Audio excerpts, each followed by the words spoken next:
Hello and welcome to this chess endgame featuring knight and pawn versus bishop. And in this position, it is white's turn to move. So what would you do here with white? How would you try and win this game by pushing your pawn forward and promoting, while also preventing that bishop from being able to capture your pawn? So we see in this position that the black king is quite a distance away, and so that makes a big difference. In these end games, you have to use your kings to your advantage. They become much more important than in the opening or middle game. Let's take a look here. Pause the video if you need more time to think. But one example that you may have come up with, or one idea, I should say, is to try and move the white king around up here and attack the bishop. So we'll take a look at that and see why that won't work in this position. All right, so let's take a look here at the analysis. All right, so white is winning, but if white just tried to follow through with this plan of king to d5, and then black starts to bring his king up to help, and if white tried to move forward move to the side and then move around and attack this bishop, it would just take too long. So finally, the king is attacking the bishop, and the bishop cannot move to d8 or it will be captured. It can't move to b6 or the king would capture it, or a5 or the knight would capture it, and white would be able to win. But here, king to d6 protects the bishop, and the game would just be even here as white cannot make progress. The pawn is under attack here. If the king moves, the knight won't be defended anymore. So this would just be a draw. Now, if we go back to the initial position and we see how white can try and win this, well, he would move to e7 here. And then as the king, once again, the black king moves forward trying to come up here and assist. Well, now we have knight to d4, the king attacking the knight, but the knight repositions and attacks the bishop here. And then the bishop can move to either side.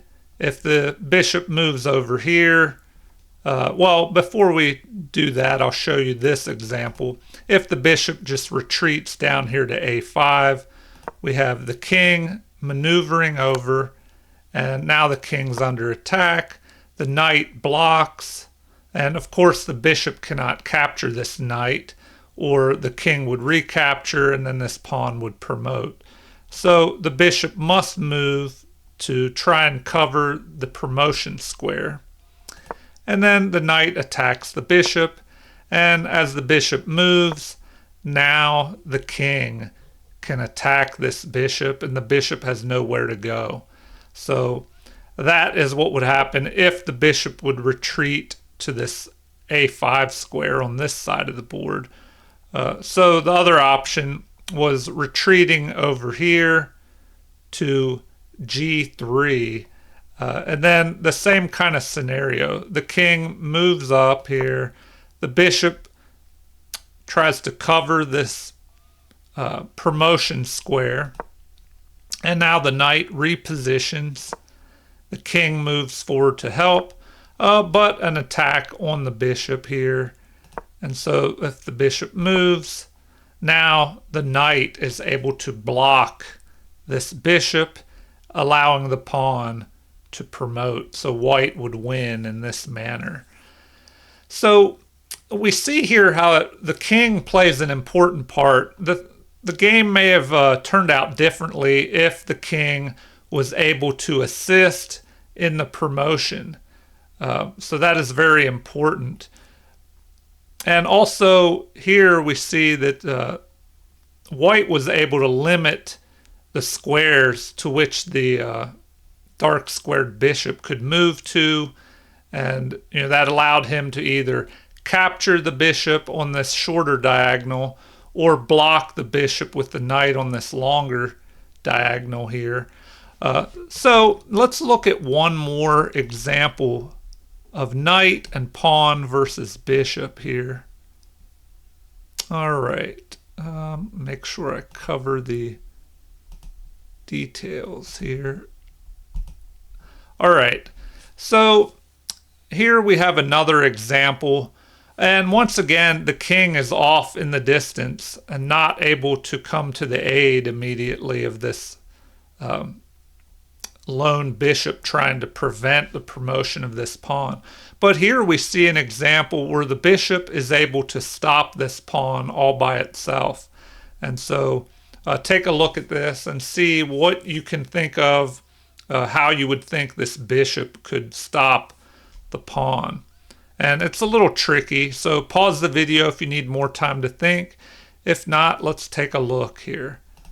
So here the computer says the game is even here. So let's see how black holds the draw. Well, one possibility is with white to move here, king to c7, attacking this bishop. So the bishop is forced to retreat. And then here we have bishop to b5, maintaining an eye on this light d7 square to prevent this pawn from pushing forward. And then after knight to d3, the bishop cannot, of course, capture this knight or the pawn will race forward and promote. So the king tries to move up to assist, and the knight repositions here, getting ready to block out the bishop. So this is important that black prevent this and bring the bishop up on the other side so the knight cannot block it out on c6. All right, so now the knight jumps up here, preventing the bishop from moving back down here to where it was. So now the king moves up forward, moves up, heading forward, trying to assist. But now we have the king attacking the bishop. So the bishop must retreat back along this diagonal. And so the king moves. And now the bishop repositions to this diagonal here where it can keep an eye on this d7 square from the other side of the board here. And so now the knight is preparing to move over and block out the bishop again on e6. So the bishop must move to c8 to prevent that knight from blocking the d7 square here, which is very important to prevent the pawn from promoting. So the knight moves up, the king slowly inches forward, and now the bishop must retreat as it was under attack. And we just repeat the same scenario. The knight is preparing to block the bishop out again. So this forces the bishop to move up to here, keeping an eye on this. And so this pattern would just repeat itself until the king would be able to come up here and assist.